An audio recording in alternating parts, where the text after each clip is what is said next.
Okay, so we're going to thread the machine in order to wind the bobbin. If your thread doesn't match, then you're going to want to make a bobbin to match the fabric that you have. So I chose aqua.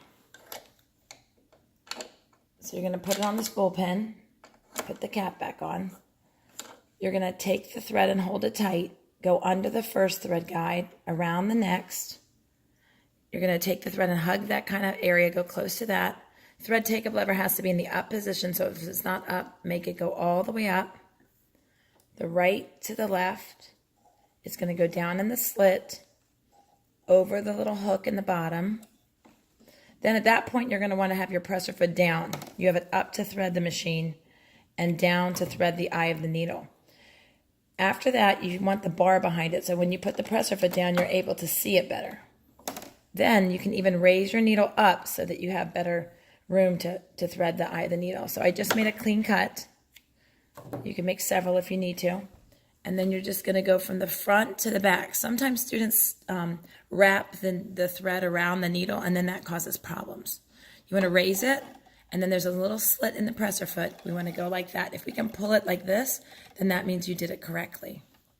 Now to wind the bobbin from that point, you're going to take your bobbin, and with the H or D or whatever it's out, you're going to put it on here, on your bobbin winder.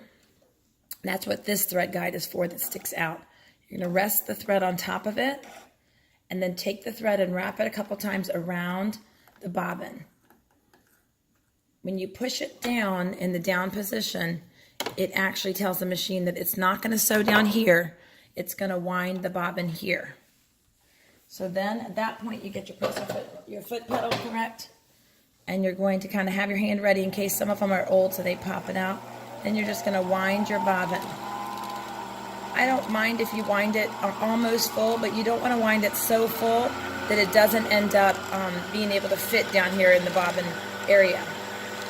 So see, it doesn't really pop off, but some of the machines are older, so it might pop off. So just have your hand ready in case. Keep winding.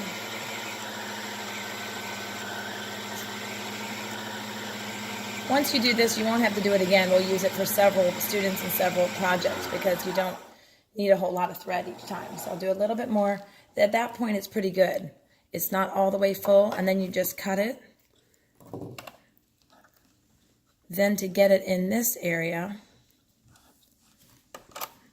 the bobbin, to secure it or to thread the bobbin, you're going to place it down in the thread area, the bobbin area. And then I actually like to show you guys this way because see, there's a slit. There's a silver slit, right? I'll point with my scissors. Right there between, there's a little like break in it. So what you're going to do is you're going to put your pointer finger on it and you're going to drag the thread to go between that slit without touching these because these are thread cutters. We don't want to cut our thread. And listen for the click. When you hear that click, you should be able to lift the bobbin up and see that it's connected. If you can see that it's connected, you did it correctly. At that point, you can just run fabric through it, and you'll be able to see if you did it correctly or not. I need to get a piece of fabric.